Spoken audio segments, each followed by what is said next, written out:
शेतकऱ्यांसाठी आता महत्त्वाची बातमी आहे। अहमदपूर तालुक्यातील सर्व अतिवृष्टी पूरबाधित शेतकऱ्यांनी लवकरच विनाविलंब करता आवश्यक ते कागदपत्रे जमा करावेत, तसेच ई-केवायसी करून घ्यावी असे आवाहन तहसीलदार उज्ज्वला पांगरकर यांनी केले आहे।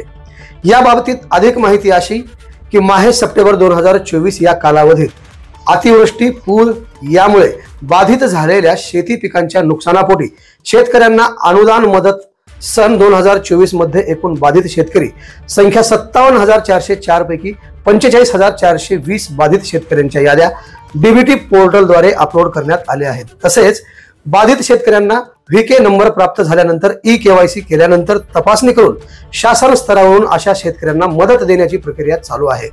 45,420 अपलोड पैकी 36,015 शेतकऱ्यांनी ई-केवायसी केले असून 9,405 शेतकऱ्यांची ई-केवायसी करणे प्रलंबित आहे। सदरील शेतकऱ्यांनी विनाविलंब बाधित शेतकऱ्यांनी तात्काळ ई-केवायसी आपल्या जवळच्या महा ई सेवा केंद्रावरून करून घ्यावी। तसेच शिल्लक असलेल्या बाधित शेतकऱ्यांनी आपले आधार क्रमांक, बँकेचे नाव, बँक खाते क्रमांक, IFSC कोड, मोबाईल नंबर इत्यादी संबंधित तलाठी यांच्याकडे तात्काळ जमा करावे। तसेच बाधित शेतकऱ्यांनी डीबीटी पोर्टलद्वारे याद्या अपलोड झाल्यानंतर बाधित शेतकऱ्यांना व्हीके नंबर प्राप्त होईल, त्यानंतर ई-केवायसी केल्याची खात्री करून शासन स्तरावरून आपणास मदत देण्यात येत असते याची नोंद घ्यावी।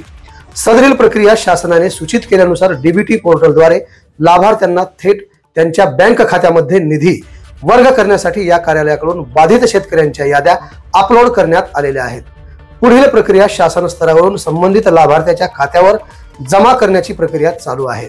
तरी राहिलेल्या उर्वरित 11,984 बाधित शेतकऱ्यांनी आपले आधार क्रमांक, बँक खाते क्रमांक, IFSC कोड, मोबाईल नंबर इत्यादी संबंधित तलाठी यांच्याकडे जमा करावे असे आवाहन तालुक्यातील शेतकऱ्यांना अहमदपूर तहसीलदार यांनी एका प्रसिद्धी पत्रकाद्वारे केले आहे।